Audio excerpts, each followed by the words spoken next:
Rhanbarth y wes ac ardal y grig ar adar man. Croeso i Gynefin, Merched y Wawr, Ffynnon Groes. Wel, dyma gair oes haearn Castell Henllys. Wedi cael ei leoli yn Nhirwedd Garw Sir Benfro. Wedi cael ei ail-adeiladu ac yn agos iawn i bentre Eglwys Wrw. Mae cloddio archeolegol y safle wedi galluogi awdurdod Parc Cenedlaethol Sir Benfro i atgynhyrchu bywyd realistig fel yr oedd dros 2000 o flynyddoedd yn ôl. Gyda'r pumed cenhedledd yn cynnal busnes yn ein Cynefin, aelod a Merched y Wawr, Ffynnon Groes, Awen Evans. Mae'n braf i gael croesawu pobl i ardal mor bendigedig a cael cynnal busnes yn fy Nghynefin. Braint yw'r gyfredig busnes llety garw teuluol mewn Cynefin sydd yn denu ymwelwyr. Mae Eglwys Hyfryd Saint Brynach yma yn y Nyfer ers y 3yd ganrif ar 10. Mae hanes yn dweud bod y lôn dywyll o goed Iwen yma ers y 6ed ganrif.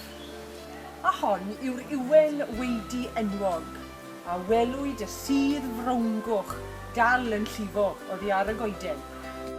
Mae bai ceibwr wedi osod mewn arfordir tawel gogledd Sir Benfro i Fôr Iwerddon.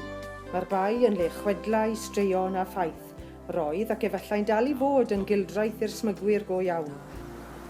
Rhan o asgwrn cefen pob Cynefin a cefen gwlad yw busnes da. A dyma chi busnes Brian Llywelyn a'i ferched. Dyma ni 2 mas o'r 2 o ferched Brian Llywelyn a'i ferched. I ni bod mad ar 1976. I ni'n rhan o'r gymuned a'n gofalu ar ôl yn Cynefin. Canolfan bob cymuned yn ei Gynefin yw'r ysgol leol, a dyma chi ysgol Eglwys Wrw. Mae amaeth yn bwysig iawn yn ein Cynefin, ac adeg yma o'r flwyddyn byddwch chi a fi yn meddwl am ein cino Nadolig.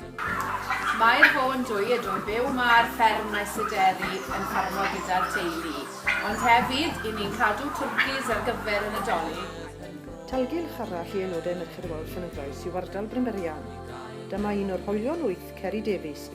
Nod y ganolfan i darparu cyfleusterau y lles y gymdeithas trwy addysg, adloniant, hanes, iaith a thraddodiadau y gymuned. Bromlech pentre Ifan, rhwng Brynberian a'n Nyfer, yw'r uniaethyg fwyaf yng Nghymru a'r un sydd wedi cael ei cadw o'r Efallai ei gael ei ddefnyddio ar gyfer claddedigaethau grŵp. Mae'r cerrig presennol yn ffurfio'r drws, a elwyr yn borth a phrif siambr y Beddrod. Ac y mwt yn Abergwaun, gwelwyd cyfoeth yn